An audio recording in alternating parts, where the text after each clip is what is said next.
je ferai jamais ça. Ferme-la.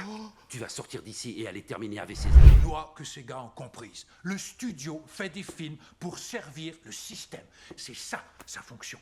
C'est à ça qu'on sert ici.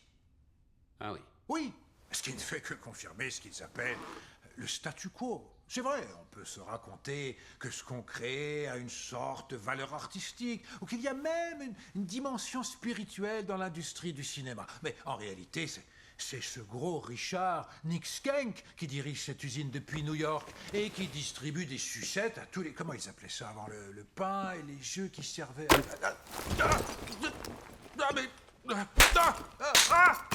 Maintenant, écoute-moi bien, mon gars. Nick Skank et ce studio te traitent bien comme tous ceux qui bossent ici. Si je t'entends à nouveau mal parler de Monsieur Skank, ce seront tes derniers mots avant que je te fasse jeter en tôle pour complicité avec tes ravisseurs. Je ferai jamais ça. Ferme-la.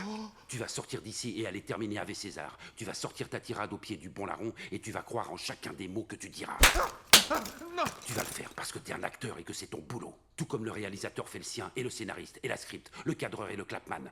Tu vas le faire parce que le film a de la valeur. Et que tu n'en as que si tu sers le film, et ça t'as intérêt à ne jamais l'oublier. D'accord, Eddie. Je l'oublierai jamais, Eddie. Je te garantis que non. Pas tant que je dirige cette turne.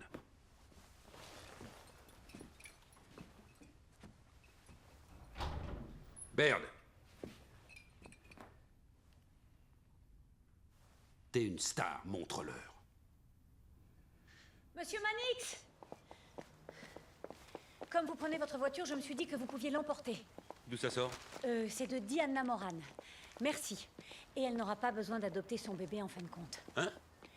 Elle a invité Joe Silverman à dîner hier soir et ça a dû bien se passer. Ils sont allés à Palm Springs et se sont mariés à 3 heures ce matin.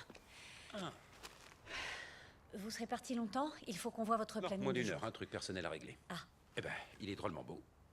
Elle l'a mis sur le compte du studio. Bien sûr. Ah, Je suis venue vous voir. bonjour. Je suis désolé pour hier soir, Tora. Je savais pas que votre sœur allait débarquer. Eh bien, c'est possible, mais en tout cas, ça m'a servi de leçon. Quoi que vous me disiez aujourd'hui, Eddie Mannix, ma rubrique de demain portera sur l'envol des grands aigles. Tora, je ne ferais pas ça si j'étais vous. J'en suis bien certaine. Non, non, non, non, non, vous ne comprenez pas. Asseyons-nous. Je vous dis de ne pas publier cette rubrique pour votre bien. Je suis seul juge de mon propre intérêt. Ce sera l'article de l'année. Et l'agence de presse Hearst cherche un correspondant à Hollywood. Et l'article va les séduire? Évidemment. Baird Whitlock, votre plus grande star, a décroché son premier grand rôle dans L'envol des grands aigles en pratiquant la sodomie avec le metteur en scène Lawrence Lawrence. Tout le monde connaît cette histoire. Mais il y a un détail que vous ignorez. Votre source est un communiste.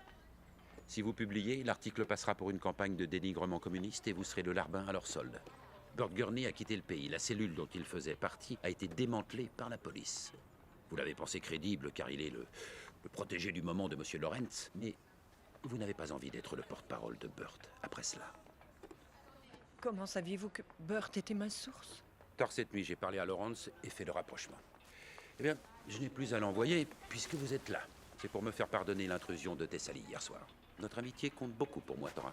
Mais je suis en retard pour un rendez-vous important.